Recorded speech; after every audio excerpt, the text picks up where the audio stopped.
अब जरा इसको पढ़ते हैं। देखिए क्यूबॉइड, सबसे पहले फिगर रहा ये, क्यूबॉइड का फिगर है ये, क्यूबॉइड का फिगर है ये, क्यूबॉइड का फिगर है ये आपका।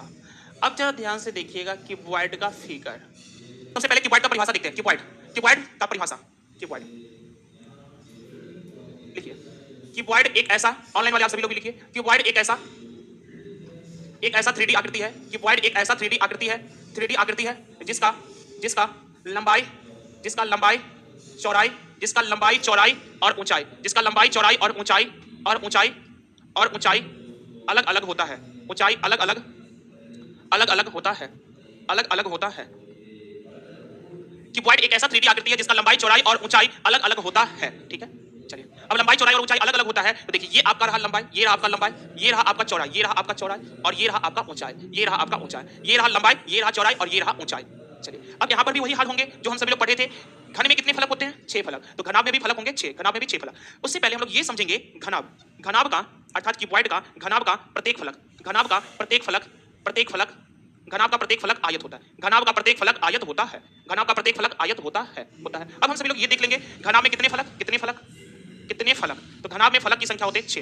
कितने, कितने शीर्षकोण, कितने शीर्षकोण, कितने शीर्षकोण? तो शीर्षकोण की संख्या 8। कितने किनारा, कितने किनारा, कितने किनारा? तो किनारा होते हैं 12।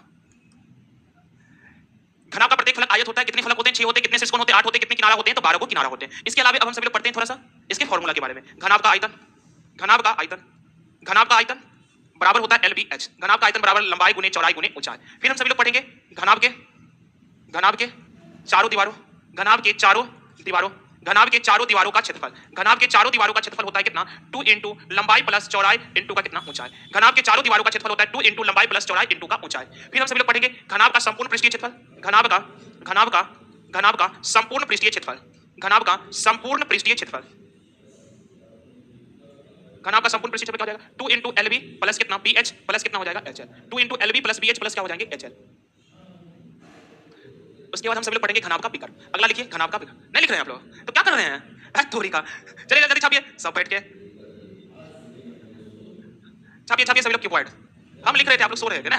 चलिए याद रखिएगा घनाभ का विकर्ण जो है ना, घनाभ के विकर्ण से भी ज्यादा प्रचलित नाम है सबसे लंबे छड़ की लंबाई। घनाभ, घनाभ में रखे, घनाभ में रखे जा सकने, घनाभ में रखे जा सकने वाले, घनाभ में रखे जा सकने वाली सबसे लंबी छड़, सबसे लंबी छड़ की लंबाई, सबसे लंबी छड़ की लंबाई, सबसे घनाभ की और ये होता है root under L square plus B square plus का H स्क्वायर। घनाभ का विकर्ण कहेगा तो भी root under L square plus B square plus का H स्क्वायर, या घनाभ में रखे जा सकने वाली सबसे लंबी छड़ की लंबाई फिर भी होगा root under L square plus B square plus का H स्क्वायर। अब हम सभी लोग आ जाते हैं क्वेश्चन पर। फिलहाल हम लोग को इतना ही जानकारी चाहिए। एक बार पुनः रिकॉल कर लेते। देखिए घनाभ का परिभाषा से तो कोई लेना देना है नहीं। यहाँ पर घनाभ का प्रत्येक फलक क्या होता है? आयत। घनाभ में कितने फलक? 6 को, शीर्षकोण 8 को, किनारा 12 को। घनाभ का आयतन लंबाई गुने चौड़ाई गुने ऊंचाई। घनाभ के चारों दीवारों का क्षेत्रफल 2 into L plus B into का H। घनाभ का संपूर्ण पृष्ठीय क्षेत्रफल 2 into LB plus BH plus का H। घनाभ का विकर्ण कहे चाहे घनाभ में रखी जा सकने वाली सबसे लंबी छड़ की लंबाई कहे, दोनों होगा root under L square plus B square plus H square. आइए क्वेश्चन नंबर पहला, चलिए ध्यान से समझिएगा। एक पेट्रोल टैंक की लंबाई कितना है? 50 मीटर। एक पेट्रोल टैंक की लंबाई 50 मीटर, चौड़ाई है 25 मीटर और 10 मीटर। चौड़ाई 25 मीटर है और गहराई 10 मीटर। चौड़ाई 25 मीटर और गहराई कितना है? 10 मीटर। लंबाई, चौड़ाई और ऊंचाई। तो पूरी तरह से भरे जाने वाले पेट्रोल टैंक में कितना लीटर पेट्रोल आ सकता है? देखिए पेट्रोल आ सकता है तो पेट्रोल एक लिक्विड फॉर्म में होता है। पेट्रोल